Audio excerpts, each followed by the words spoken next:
থিয়েটারের light, sound, chair, পাখা সমস্ত কিছু ওখান থেকে সরিয়ে নিয়ে গেছে।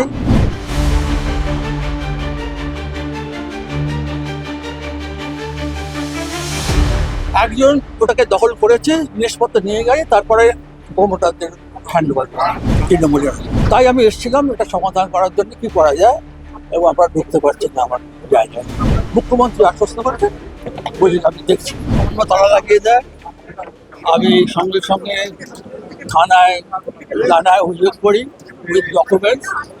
প্রশাসনিক দিক থেকে কোনো রকম আমায় কেউ সাহায্য করেনি, পুলিশ থেকে কেউ কোনো রকম সাহায্য করেনি। ওখানের ভেতরে একটা আমার ফ্যাক্টরি ছিল, রঙ্গনার সঙ্গে রঙ্গনা বন্ধ হয়ে যাওয়ার পর আমার ফ্যাক্টরি করেছিলাম। সেই ফ্যাক্টরিতে যত র মেটেরিয়াল, ফিনিশ গুডস, মেশিনারি যাবতীয় এবং থিয়েটারের লাইট, সাউন্ড, চেয়ার, পাখা সমস্ত কিছু ওখান থেকে সরিয়ে নিয়ে গেছে। গাড়ি করে নিয়ে চলে গেছে, লরি করে করে নিয়ে চলে গেছে। আমাকে বটতলা থানার পুলিশ কোনো রকম হেল্প করেনি। আমি এফআইআর করেছিলাম এবং এফআইআরের যা কোর্ট থেকে চেয়েছিল, রিপোর্ট চেয়েছিল, যা রিপোর্ট দিয়েছে আইও, সেটা একদম ভেক, উল্টো। তাই আমি এসেছিলাম এটা সমাধান করার জন্য কি করা যায়, এবং আমরা ঢুকতে পারছি না আমার জায়গায়। মুখ্যমন্ত্রী আশ্বস্ত করেছেন, বলি আমি দেখছি। আমার আশা আছে উনি নিশ্চয়ই কিছু করবেন। ব্যাপারটা একটা পাবলিক থিয়েটার, পেশাদারি থিয়েটার, একটা হাদিবাগানের মতন জায়গা, সেটা বিলুপ্ত হয়ে যাবে এটা আমি চাই না, নষ্ট হয়ে যাবে এটা আমি চাই না। সেখানে মাল্টি-স্টোরি বিল্ডিং চাই না, জবরদখল করে বসে আছে। একজন ওটাকে দখল করেছে, জিনিসপত্র নিয়ে গেছে, তারপরে প্রমোটারদের হ্যান্ডওভার।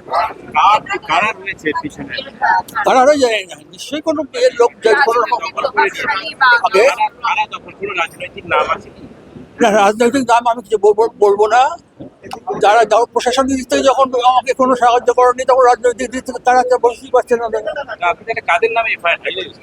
এফআইআর করেছিলাম ওই ছেলেটির নামে এবং মালপত্র সমস্ত বার করে নিয়ে যাবার জন্য।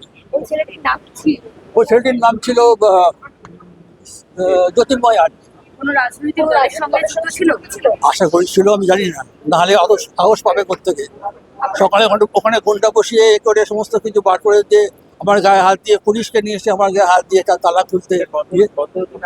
এটা 2023-এর 13ই মে, তৃণমূলের আমলে। আমার নাম হীরক মুখার্জি।